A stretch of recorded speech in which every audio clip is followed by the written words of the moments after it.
And God said, "Let there be The light." Lord says, "Let my people go." I am the way and the truth and the life. No one comes to the Father except through me. This is the Talkin' Bible podcast. Hello, folks. Welcome to today's episode. Back again for another episode of Talkin' Bible with me, Rohan Bell, and Adrian Gallagher back again. Hello, Adrian. Good morning, sir. Good. Oh, my notes have moved. So you're going to have to tell us what we're talking about. Healing on the Sabbath. Is that right? Jesus heals on the Sabbath. Okay. Yeah. It's just my OneNote file just disappeared back to the episodes I was having with Amanda yesterday. I don't know how that happened. It reset itself. Jesus heals on the Sabbath. That is it. Which Jesus did a lot of, didn't he? Yes. Quite a bit. Not just this story, but numbers of different stories where he provided kinds of healing on the Sabbath. He does. And, well, yeah, that was one of his roles of proving who he was. Yes. In Acts, it said something about Jesus proved his word by his testing miracles or Yep, something like by that. his miracles. Yep, that's right. And so no one could say, nah, this bloke ain't who he professes to be. Because miracles was part of what they were expecting the Messiah to do based on their understanding of the Old Testament. But healing on the Sabbath, mind you, that's a whole nother kettle of fish that Jesus, well, he poked the bear on that one, didn't he? Yeah. Well, it already got in trouble because the disciples had taken a bit of grain walking through the fields, which was perfectly valid. It wasn't against any law and anything like that. But it was against what we talked about yesterday, their oral tradition, their fence Yes. around the fence. Fence, We won't pick grain because if technically that's like harvesting and we shouldn't be harvesting on the Sabbath. So they build a fence around a fence and then judge them for being inside that fence. Yeah. It reminds me of a religious story back from my youth days. In my youth days, raising as Catholic, we were taught that it's a mortal sin to do unnecessary servile work on Sundays. Okay. Yep. Now, we had a friend of mine, his father had to build a family house, literally from scratch. He would make cement in a cement mixer, put in a machine and make a brick out of it when that hardened. Literally owner builder. Yeah, then use that brick to make the walls. And he had to do it on Sunday because he was a shift worker, working 6 days a week or whatever. But one of the questions we said, I wonder if that's a mortal sin. And that's religion. That's where the fence has gone around the point. And Jesus is trying to unpack the fence, isn't he? Yeah, definitely. Yeah. Because the it's either, there's just a little thing in there of interest because they talk about Matthew says departing from there he went to the synagogue, and Mark says he entered again into a synagogue, but Luke says on another Sabbath. On another Sabbath. Yeah. So there's just that little and 62 of the 63 Bibles translated as another. And so whether they actually occurred in the same day or not doesn't really matter. That's probably not, which day it happened, which Sabbath it happened is probably not as important as the fact that it did happen and what Jesus was trying to teach them with this healing, wasn't he? That's right.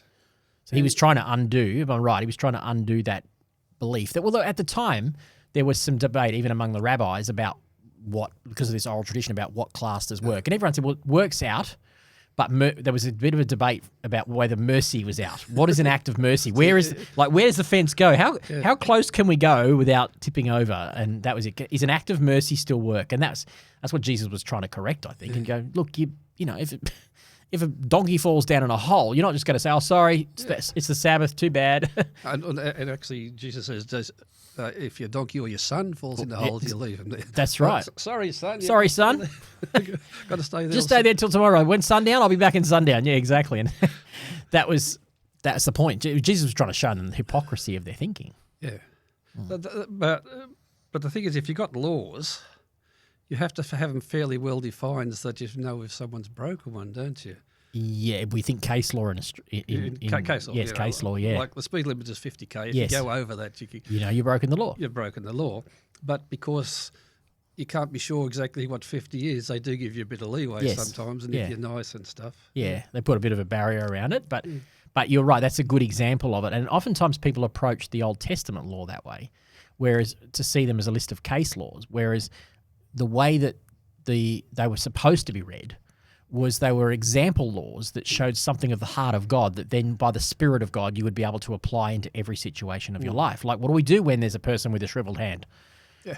What do we do? That person's got a shriveled hand, they've had it for a long time. Do we say you have to come back tomorrow? Is that what the law requires? Or is there a greater law at work here, which is show kindness and mercy. And if it's in your power to do good, do it. And I think that's what Jesus was trying to show them, how their religion had crippled their ability to show mercy. Because we were talking about this part of this last year when we was going through Jesus's final days. Because theoretically, Jesus could have got there the day before. He could have. Or the day after. Yep. But Jesus had to push the Jews because the Jews had to kill him eventually. Yep. And, So he's poking the bear. Yeah, and I believe that this was part of he's pushing them. And obviously the people would have been happy that he'd healed the guy. Definitely they were. They were very The guy excited would about have it. been very happy. Yeah, he was very happy. It's just But these religious people, not only were they not happy, I think a couple of the versions say at the end, after this, they were so annoyed with Jesus, so angry with Jesus, that they went out and found the followers of Herod and tried to kill him, to figure out, try and plot how they could kill him. yeah, That's messed up. that is totally messed up. But it shows how sin can affect us totally negatively if we get, I guess, too far into it. Yeah. If we start to just become so convinced that we're right and aren't prepared to keep reflecting back on asking God, am I right in this, Lord? Where might I be missed? Where might I have a blind spot? In my effort to try to do the right thing, am I actually not representing you well? And we take our lead from Jesus. Jesus is healing on the Sabbath, reaching out to hurting people. He heals women, with an issue of blood on the Sabbath who's unclean. He heals this man on the Sabbath.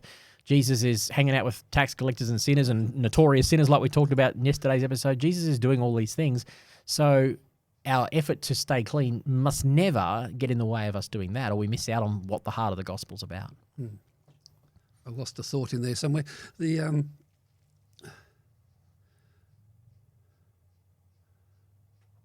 no, I've lost it. Lost it? It'll come back to you. It'll come back. Sorry about that. I took a thought and went a different way. No, Well, I wonder if Jesus is trying to challenge injustice here. He's trying to show them that their efforts to be just are actually unjust. Yeah.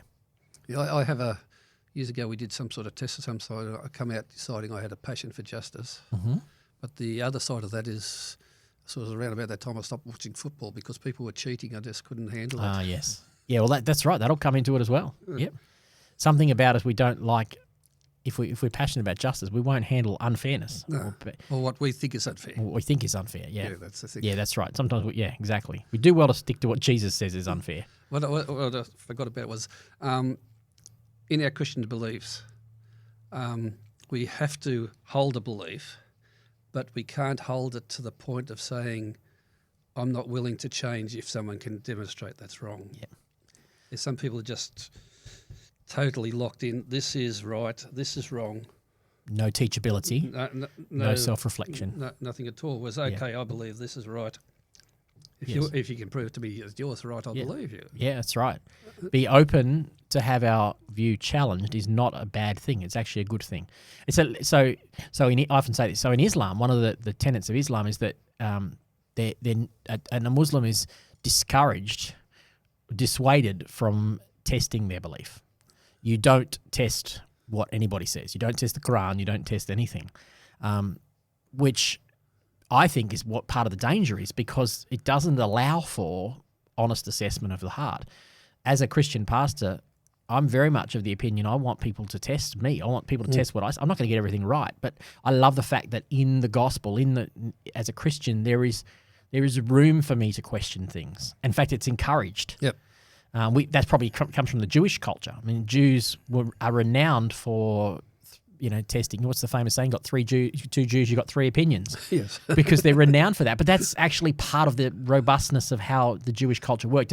And the Christian church is at its best when we create space and say, hey, I want you to question all options. You don't just hold on to something dogmatically lest you end up like a Pharisee. And the other thing too is that it's okay to have your stuff questioned. You might come out, if you come out you're finding you were right in the first place, you'll actually come out with more strength. That's you're right. Yeah. Because now you've actually honestly faced up to the potential arguments against it. But we don't like that. We want to bury our head in the sand and put our fingers in our ears and say, no, don't tell me anything I don't want to hear, because it might upset my entire worldview. But if it's the wrong worldview, don't you want to be upset? Don't you want to know if you're believing a lie? I find it very difficult to listen to or read an opinion that I know I disagree with. Right. And I think that's sort of natural. You don't want to find out that you're wrong. No. Well, the entire internet, social media industry, YouTube, Facebook, the whole lot is built on that very premise that you just said. That's what the algorithm does. It says, I know that you don't want to hear what you don't want to hear, so I'll just give you more of what you want to hear. Yeah. Exactly. And if you look at something, it gives you more of that. And yeah. You have to be prepared to, as the first point of call in life is to go, I need to be challenged.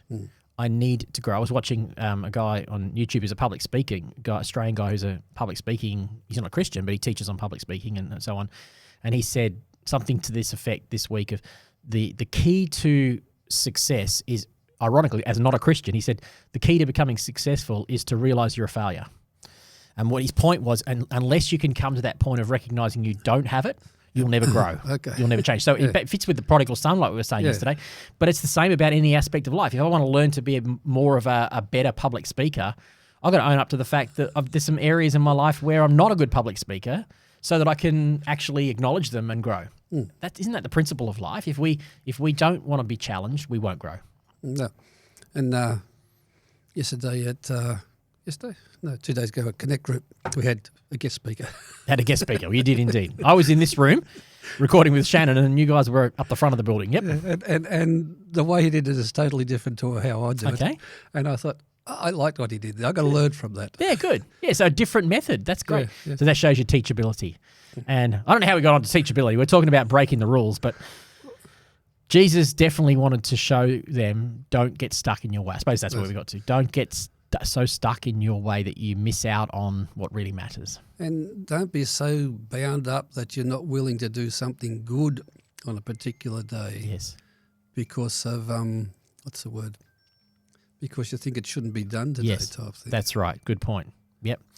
Be whatever the day is.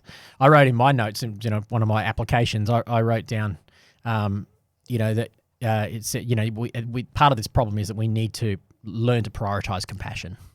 If there is someone in my world who needs something, I can it might not be the Sabbath or whatever, but if I'm busy or I'm about my business, I've got to make sure that I can convince myself I'm doing the Lord's work. But if there's someone in front of me or someone I know who's in crisis right now, Jesus would say, well, actually, that's the most important person right now. You can give yourself a million excuses for why you're doing the Lord's work, or it's the Sabbath, or, but be willing to be inconvenienced to show compassion. And that's what these guys didn't do. I think they lost the plot. I think your congregation would appreciate it more if you come up and said, I haven't got a sermon this week, I was looking after people. No, that's right. I think, I don't know if they would, but they probably should. They should. They probably should. We spend a lot of time, caring for people. And look, the fact is, as a pastor of, the 3 locations we have, I can't be what everyone needs me to be there, but we're working on that at the moment. It's having a really significant improvement in our pastoral care, so that we want the heart of a shepherd is that everyone will get adequate care and feel cared for. We need to do that, definitely. And just in our hearts, we've got to go, people are what it's about. Jesus would say, I'm here for people. I'm here to set captives free. Yeah, amen. Anything else there? I don't think so. All right. Well, we'll talk to everyone on tomorrow's episode. Thanks for being with us today.